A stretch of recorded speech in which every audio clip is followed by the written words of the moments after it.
안녕하십니까?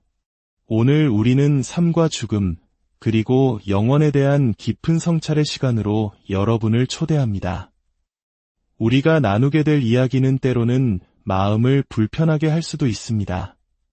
하지만 진리는 종종 편안함이 아닌 깊은 울림 속에서 발견되곤 합니다. 이 생명의 귀한 메시지가 여러분의 마음에 와 닿는다면 잠시 좋아요를 눌러 더 많은 이들에게 이 진리가 전해질 수 있도록 도와주십시오. 여러분의 작은 손길이 누군가에게는 영원한 삶의 길을 비추는 등불이 될 수 있습니다. 이 영상을 통해 함께 진리를 탐구하는 모든 분들 위해 하나님의 은혜와 평강이 함께하기를 기도합니다. 마태복음 19장 16절에는 이런 이야기가 나옵니다. 한 젊은이가 예수님께 찾아와 묻습니다. 선생님, 제가 영원한 생명을 얻으려면 무슨 선한 일을 해야 합니까? 이 질문은 우리 모두의 마음속에 있는 근원적인 질문일 것입니다. 어떻게 하면 영생을 얻을 수 있는가? 예수님께서는 그에게 이렇게 대답하십니다. 내가 생명에 들어가려면 계명들을 지키라. 그리고 오늘 우리가 주목해야 할 예수님의 다음 말씀이 이어집니다. 마태복음 19장 21절입니다. 내가 온전하고자 할진대 가서 내 소유를 팔아 가난한 자들에게 주라. 그리하면 하늘에서 보화가 내게 있으리라. 그리고 와서 나를 따르라. 여기서 예수님은 만일 내가 생명에 들어가려거든이라는 조건을 답니다. 만일이라는 이 작은 단어 안에는 엄청난 무게가 실려 있습니다. 천국, 즉 영원한 생명은 우리가 죽으면 자동으로 주어지는 목적지가 아니라는 의미입니다. 그곳에 들어가기 위해서는 치러야 할 대가가 있으며 따라야 할 조건이 있다는 것을 암시합니다. 저는 살면서 수많은 장례식에 참석해 보았습니다. 아마 여러분도 그러셨을 겁니다. 슬픔에 잠긴 유가족들 앞에서 우리는 종종 이런 말을 듣습니다. 고인은 이제 더 좋은 곳으로 가셨습니다. 하나님의 품에 안겨 편히 쉬고 계실 겁니다. 물론 그 말은 남은 이들에게 큰 위로가 됩니다. 하지만 저는 마음 한구석에서 불편한 질문을 지울 수 없었습니다. 관 속에 누워있는 모든 사람이 정말로 천국에 갔을까? 평생 하나님을 부정하고 자기 마음대로 방탕하게 살았던 사람도 죽었다는 이유만으로 하나님의 정원에 피난송이 꽃이 되는 것일까? 매주 전 세계 어딘가에서는 설교자들이 슬픔에 빠진 가족들에게 거짓된 위안과 헛된 확신을 심어주고 있을지 모릅니다. 하나님을 미워했던 사람이 이제 그분의 임재 안에 있다는 아름다운 거짓말을 하고 있는 것입니다. 오늘날 우리 사회, 특히 물질적 풍요를 중요시하는 현대사회에서는 죽음이 곧 천국행 티켓인 것처럼 여겨지는 경향이 있습니다. 75%가 넘는 사람들이 죽으면 자동으로 천국에 간다고 믿는다는 통계도 있습니다. 우리는 누군가가 그곳에 가지 못할 수도 있다는 불편한 진실을 마주하고 싶어 하지 않습니다. 그래서 양심의 가책을 덜기 위해 그가 어떤 삶을 살았든 상관없이 분명 더 좋은 곳에 갔을 거야 라고 뭉뚱그려 말해버립니다. 하지만 이것은 진실이 아닙니다. 오히려 우리는 지금 이 순간 죄악된 상태에 머물러 있는 사랑하는 이들이 그 상태 그대로 죽음을 맞이하지 않기를 간절히 기도해야 합니다. 이 말이 여러분의 마음을 무겁게 누를 수도 있다는 것을 압니다.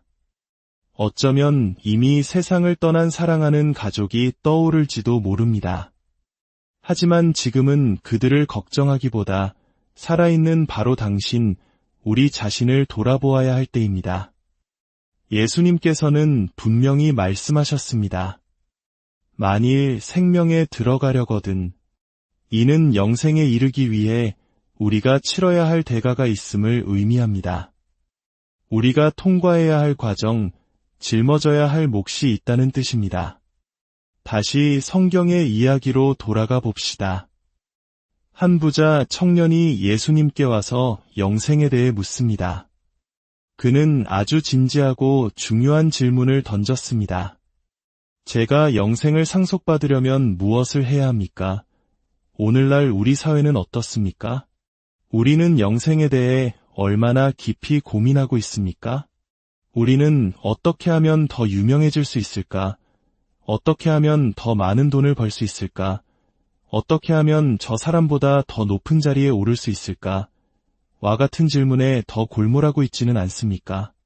우리 신앙의 여정이 하나님께 영광을 돌리기 위함이 아니라 나 자신의 영광을 위한 발판을 마련하기 위한 수단으로 변질되지는 않았는지 돌아보아야 합니다.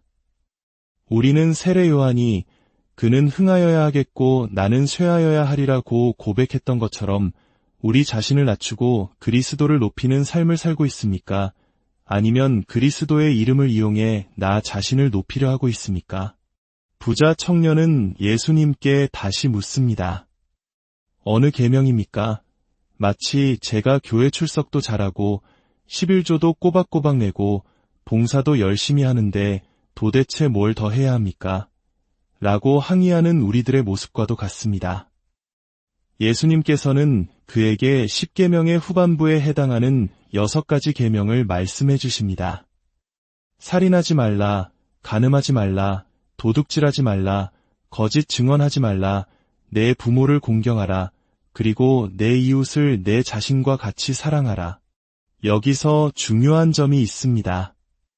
이 도덕법, 즉 율법의 목적은 신자들을 위한 것이 아닙니다. 율법은 믿지 않는 자들을 위한 것입니다. 왜냐하면 율법이라는 완벽한 거울 앞에 서면 인간은 스스로의 힘으로는 결코 하나님의 의로운 기준을 만족시킬 수 없다는 사실을 깨닫게 되기 때문입니다. 율법은 우리에게 너는 죄인이며 너에게는 구원자가 필요하다는 사실을 가르쳐주는 몽학선생과 같습니다. 그 어떤 인간도 10계명을 완벽하게 지킬 수 없습니다. 그러자 예수님께서 마지막 핵심을 말씀하십니다. 내가 온전하고자 할진대 가서 내 소유를 팔아 가난한 자들에게 주고 그리고 와서 나를 따르라. 이 말씀을 들은 부자 청년은 어떻게 했습니까? 그는 슬픈 기색을 띠고 떠나갔습니다. 성경은 그가 재물이 많았기 때문이라고 기록합니다. 우리가 이 메시지를 진정으로 듣고 있다면 우리 역시 이 불편한 진실을 마주해야 합니다. 모든 사람이 천국에 가는 것은 아닙니다. 바로 그렇기 때문에 예수님께서 이 땅에 오신 것입니다. 예수님께서는 내가 곧 길이요 진리요 생명이니 나로 말미암지 않고는 아버지께로 올 자가 없느니라고 말씀하셨습니다. 우리는 구원자가 필요합니다. 로마서 3장 23절은 말합니다. 모든 사람이 죄를 범하였음에 하나님의 영광에 이르지 못하더니 우리 모두는 죄로 물들어 있습니다. 완벽한 사람은 아무도 없습니다. 만약 스스로 완벽하다고 생각한다면 교만이라는 죄를 물리쳐달라고 기도해야 합니다. 우리의 죄는 우리를 거룩하신 하나님으로부터 분리시킵니다. 그리고 하나님의 완벽한 공의는 죄에 대한 심판을 요구합니다. 마치 누군가 당신의 가족을 해쳤을 때 당신이 그저 사랑하니까 괜찮아 라고 말하지 않고 정의로운 처벌을 요구하는 것과 같습니다. 하나님 또한 공의로우시기에 우리의 죄를 그냥 눈 감아주실 수 없습니다. 그러나 하나님은 자비로우시며 우리를 너무나도 사랑하셨습니다. 요한복음 3장 16절은 이렇게 증언합니다. 하나님이 세상을 이처럼 사랑하사 독생자를 주셨으니 이는 그를 믿는 자마다 멸망하지 않고 영생을 얻게 하려 하심이라. 하나님께서는 우리가 받아야 할 죄의 형벌을 그의 아들 예수 그리스도에게 대신 지우셨습니다. 예수님께서 십자가에서 우리의 모든 죄값을 치르시고 다 이루었다고 선포하셨을 때 죄의 문제가 해결되었습니다. 그리고 죽음을 이기시고 부활하심으로써 우리에게 영원한 생명의 길을 열어주셨습니다. 그렇다면 영생을 얻기 위해 우리가 치러야 할 대가는 무엇일까요? 그것은 바로 당신의 삶을 포기하고 그리스도를 위해 사는 것입니다. 당신을 지배하던 죄악된 삶의 방식, 육체의 정욕, 눈의 욕망으로부터 돌아서는 것입니다. 이것을 회개라고 합니다. 회개는 완벽해지는 것을 의미하지 않습니다.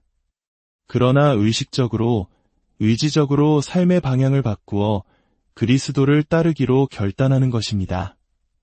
그리고 그분을 당신의 구원자이자 주인으로 믿는 것입니다. 성경은 당신이 만일 입으로 예수를 주로 시인하며 또 하나님께서 그를 죽은 자 가운데서 살리신 것을 내 마음에 믿으면 구원을 받으리라고 약속합니다.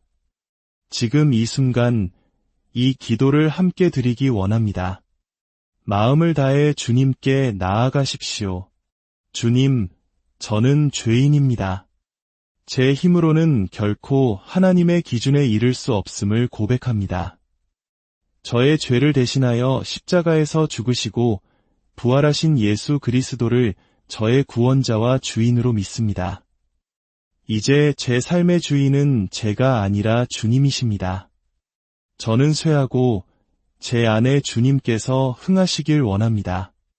저를 변화시켜 주시고 지금부터 영원까지 주님과 함께하는 새로운 삶으로 인도하여 주옵소서. 예수님의 이름으로 기도합니다. 아멘. 진리는 우리를 두렵게 하기 위함이 아닙니다. 오히려 우리에게 참된 희망과 믿음을 주기 위함입니다. 당신이 지금 어떤 문제로 고통받고 있든, 어떤 중독이나 정신적 고통에 시달리고 있든 그 모든 것을 그리스도께 내려놓으십시오. 그리고 당신을 변화시키실 주님의 능력을 기대하십시오. 영원한 생명은 당신이 그리스도를 영접하기로 결단하는 바로 그 순간 시작됩니다. 이 놀라운 진리의 여정에 함께해 주셔서